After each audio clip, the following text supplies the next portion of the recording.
Me. Yeah. See, that's kind of. I guess I was too busy wondering, like, wait, why do they have nipple rings while they're getting shot in the eyes? I guess I never thought about that too much. And I do like hot topic. There's some good throwaway lines in this too. When Sadler says they're what depraved souls, or they're something souls. Tortured souls, yeah. Yeah, Tortured I thought that was a good line, and I like when it was coming out of the ground and Billy Zane kissed it on the head. He's such an asshole, yeah.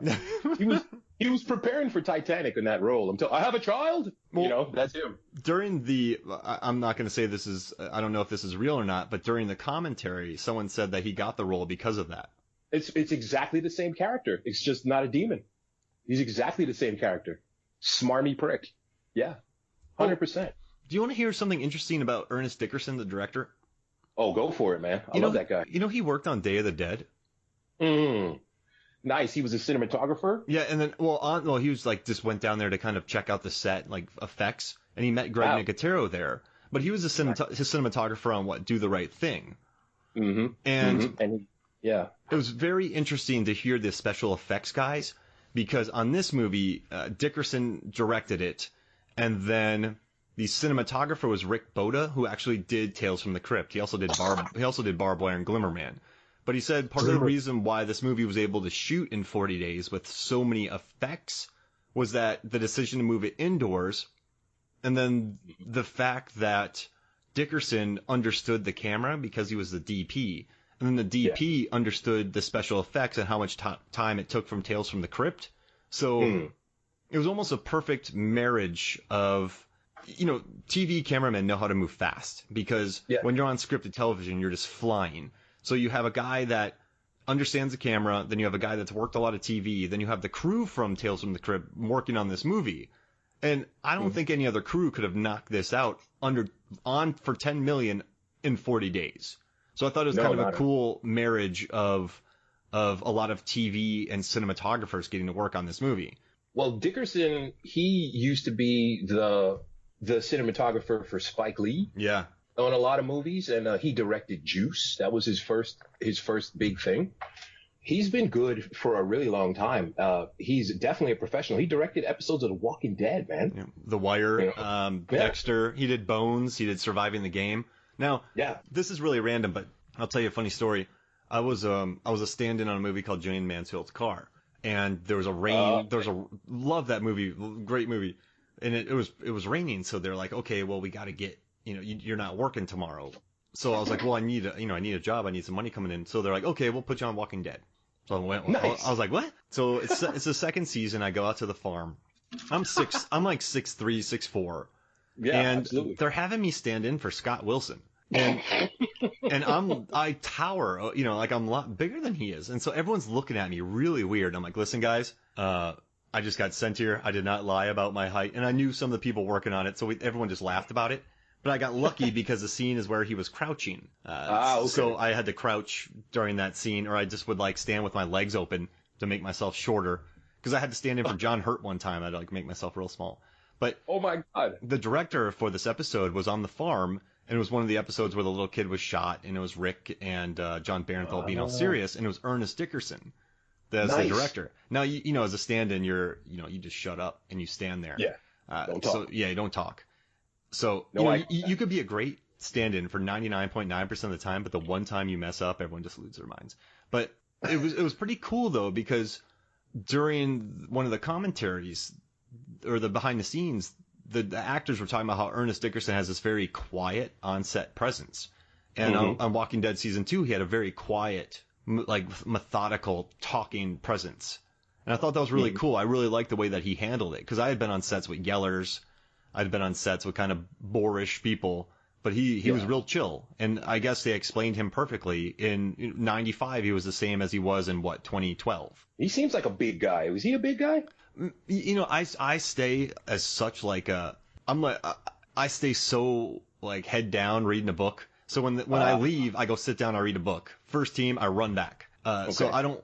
I'll go grab some coffee or something. But I never, when I was a stand-in, you just keep your head down. You do. So I didn't really look. You can look people in the eye, of course. No eye contact. Yeah. I mean, you can do that. Don't look at me, Hotwire. Yeah. You can do that, but no one wants the stand-in that's all cheeky. Does that make sense? Nope. Just Yes, no, absolutely, man. And you're a humble guy, so I feel you. So I just came in, put my head down. But I remember him having that quiet kind of aura. And when they said that, I'm like, yeah, I get it.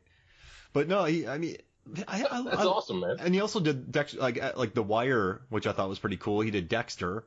Mm-hmm. So anybody who does The Wire, I'm like, they're my favorite person on the planet. But well, he's really good at framing scenes. This is a good looking movie, man. Even though it's at night and it's dark, when you get that first shot of the Mission Hotel, you know, okay, everybody's gonna die here because it's a creepy looking place, man. Yeah. It's over on the left back end of the screen, and everything on the right is just darkness and foreboding. Yeah. And I think go for it. I was gonna say, let me ask you a question, man. Yeah. Did you notice how everything in the 80s that was a brutally violent movie and for a little while the 90s became some kind of children's property? Because that's what happened with Tales from the Crypt too. You know, they had a cartoon. Oh, brother. Oh, Freddy became Happy, like a TV show, right? Yeah. RoboCop had a cartoon. Rambo, The Force of Freedom. You know, Rambo had a cartoon. Really? Tales from the Crypt. They made it was Tales from the Crypt Keeper. Hey, hello, kiddies. Are you ready for the fright of your life? You know, it's hilarious, man. Oh, no, I never knew that happened. My God, yeah. Tales from the Crypt Keeper. 2 or 3 seasons, made from the producers of Eek the Cat. You know? I loved Eek the Cat. Well, you know what? When they were done, you know, it never hurts to help. They decided, hey, let's give the Crypt Keeper a cartoon because, of course, kids want to see a decaying corpse making puns as he tortures innocent people. You know, why not? Turn it into a morality play. I need to watch that. I love puns. All right. All right, so how about this? Let's take a quick break. I'm going to watch every single episode of that show. When we come back, we'll not talk about it, and we'll talk more about Demon Knight. How's that sound? Not a problem, baby. All right. Welcome back to Movies, Films, and Flicks. And I want to ask you a question, Norbert. I want to see if something bothered you. So the original ending of this movie had Jada Pinkett battling a big flaming wall that was the face of Billy Zane. He was trying to suck her. He was trying to suck her into hell, and they filmed it. And audiences hated it, so they switched it around to a showdown between her and Zane. So she covers herself in the blood of whoever. No, what?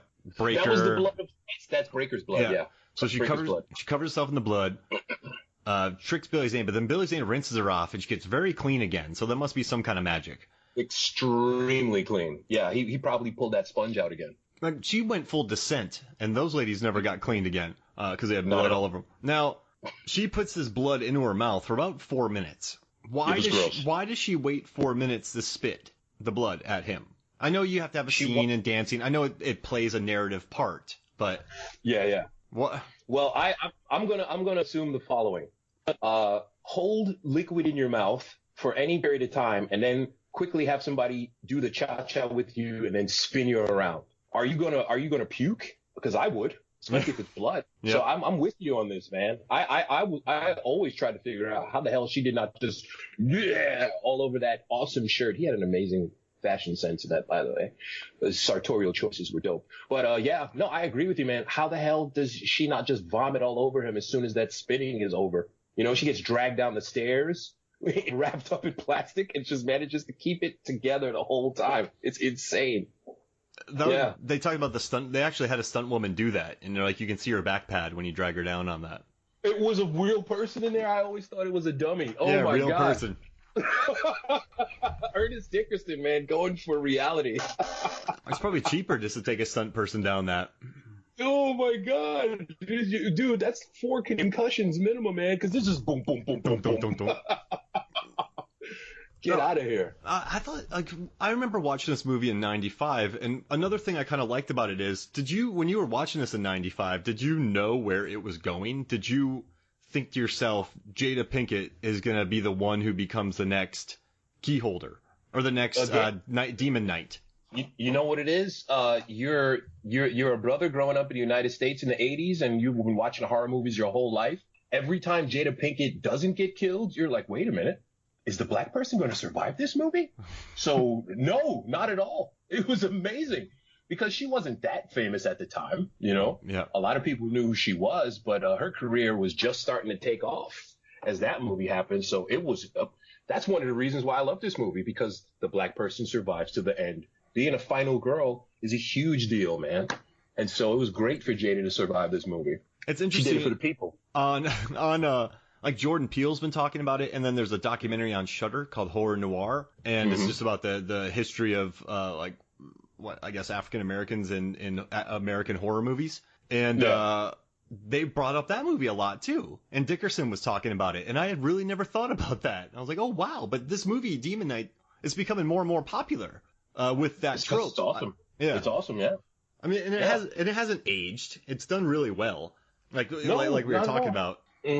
But I think I don't know, it's kind of funny that this movie from 95 is getting all this press now, but like Jordan Peele was talking about how influential it was to him. I guess Peele, because I think Peele's a New York guy like me. So when you're a New York kid, sure, you go outside and play, but when you come home, you turn on Channel 11, Channel 9, Channel 5, and you just watch all these terrible horror movies, So you watch Friday the 13th Part 8, Jason Takes Manhattan, and there's a brother in there, and you're like, okay, so when's he gonna die? He gets his head punched off. You know what I'm saying? But not, he doesn't get his head punched off until he does the very black thing of throwing hands with Jason Voorhees. He's punching him in the face in the hockey bat. Come on, yeah, doing this.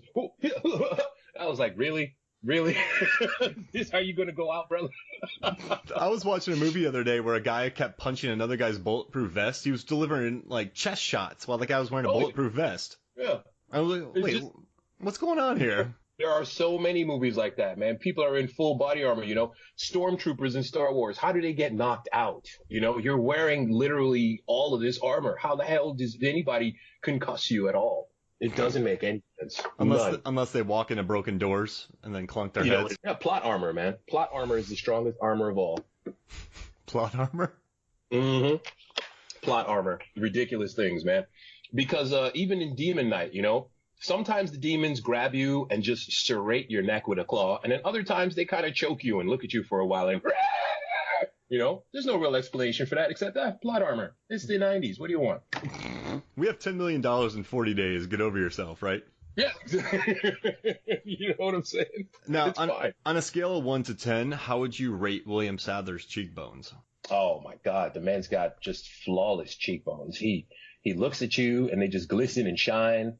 And he manages to be really expressive with them, too. I feel like that man could cut glass just by rubbing his face against the window. He should have killed one of the demons with his cheekbones. Just stuck his cheekbone right in his eye. Absolutely. Absolutely. Just grab his face, and this is for Jesus on the cross. Absolutely. Now, I also love the sound effects in this movie. There's a scene where he looks at the 7 stars on his hand. There's a tiger sound. That jaguar sound was in everything at the time. Anytime there was an explosion in the 80s and 90s, it would be boom, boom, wow. Boom, wow. Especially in Sylvester Stallone movies. Oh, dude, every Sylvester Stallone kill had that noise. Wow. And then I also love the punch sound effects in this movie. I love good punch sound effects. What do they do? You figure they just punch meat or something? I don't know. It's like, pew. How do you make that noise? Yeah. Yeah. Actually, best punch sound effect, Indiana Jones. It belongs in a museum. It's serious. He's got a real hook. I love, people insult Harrison Ford's punching. They say it's looking like he's trying to throw his back out with every punch. But I love his cinematic punching. Oh my gosh. I think he looks great.